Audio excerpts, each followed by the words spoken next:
কোনো কাজ কি তুমি ঠিক মতো করতে পারো না? তোমার সমস্যাটা কোথায়? সরি বেবি, নেক্সট টাইম আর এরকম ভুল হবে না। আমি বুঝি না, তোমারে কিছু বললেই তুমি সরি বলে আমার ঝগড়া করার মুডটা নষ্ট করে দাও। কারণটা কি বলো তো? তাইলে শোনো, এক জঙ্গলে এক হাতি আর এক গাধার সাথে তুমুল ঝগড়া হচ্ছিল।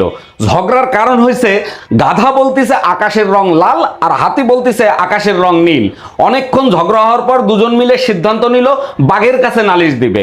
বাঘের কাছে তারা দুজন গেল, বাঘ সবকিছু শুনলো, শুনে বাঘ হাতিকে সাজা দিল। তখন হাতি বলল, আমি তো সত্য কথা বলছি আকাশের রং নীল, তাহলে আমাকে সাজা কেন দিলেন? তখন বাঘ বলতিছে, তুই জানিস ও গাধা, তাইলে তুই ওর সাথে তর্ক কেন করতে গেলি? তার মানে কি বলতে চাও আমি গাধা? পৃথিবীতে দেশ কয়টা? একটা। একটা? তাহলে জাপান, ইন্ডিয়া, চায়না এগুলা কি? ওগুলা বিদেশ।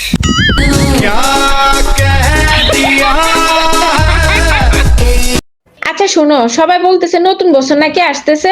সবাই ঠিকই বলছে, নতুন বছর আসতেছে। শোনো না, আমাদের বাসায় কি আসবে? অবশ্যই আসবে। আমাদের বাসার ঠিকানা তো জানে না, আসবে কি করে? তুমি টেনশন নিও না, স্টেশনে তোমার ভাইরে পাঠিয়ে দেবো। এটা খুব ভালো কাজ হবে। हम इसका पति है, हमको सिर्फ फांसी का सजा चाहिए। কপাল তো আমার আগে থেকেই ফাটা, কিন্তু এখন তো ঠোঁটও ফেটে যাচ্ছে। টলমলো টলছে রে পাচোকে সরষে ফুল। এই টুম্পা, এটা কি ডাল রান্না করছো? এর ভিতর দিয়ে তো পেস্টের গন্ধ আসতেছে। লবণ শেষ হয়ে গেছিল তাই টুথপেস্ট দিয়ে দিছি। কেন, লবণে হয় নাই? তার আগে বলো, কোন গাধা বলছে লবণের পরিবর্তে পেস্ট দিতে? কেন, তুমি তো বলছো আমাদের পেস্টে নাকি লবণ আছে তাই দিছি। আজ আমার বান্ধবী আসবে, তাই তুমি আজ বাইরের ঘরে শোবে। ঠিক আছে, তাহলে যেদিন আমার বান্ধবী আসবে তুমিও সেদিন বাইরের ঘরে শোবে। আচ্ছা ভাবি, কোন জিনিস শীতের দিনে ছোট আর গরমের দিনে বড় হয়? যাও তো। আরে ভাবি, দিন শীতের দিনে ছোট আর গরমের দিনে বড়। তাহলে তুমি বলো তো, বুড়ো আঙ্গুলের সাথে শরীরের কোন অংশের মাপ এক?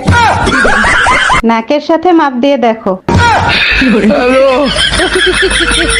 আমার মতো সুন্দর মেয়ে তুমি লাখেও একটা পাবা না। তোমার তো কপাল ভালো, আমার মতো বউ পাইছো। বলো কি, তাই নাকি? তোর 14 গোষ্ঠীর কপাল যা আমার মতো একটা জামাই পাইছোস। আমার কপালে পোড়া, তার জন্য তোমাদের দুইজনকে পাইছি।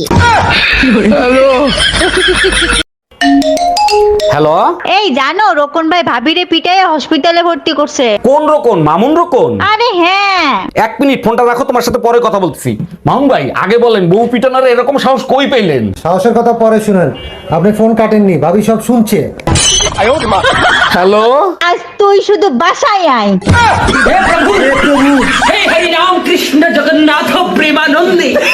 তাই তোমার ছেলে পরীক্ষায় কত নাম্বার নিয়ে আসছে তুমি জানো? আমার ছেলে যে ভালো নাম্বার আনতে পারে না, খুব ভালো করেই জানি। তুমি তো লেখাপড়া করাও না, তাহলে তুমি কি করে জানলা ও ভালো নাম্বার আনতে পারে না? একবার পাশের বাড়ির ভাবির নাম্বার আনতে বলছিলাম, ও ভাইয়ের নাম্বার নিয়ে চলে এসেছে।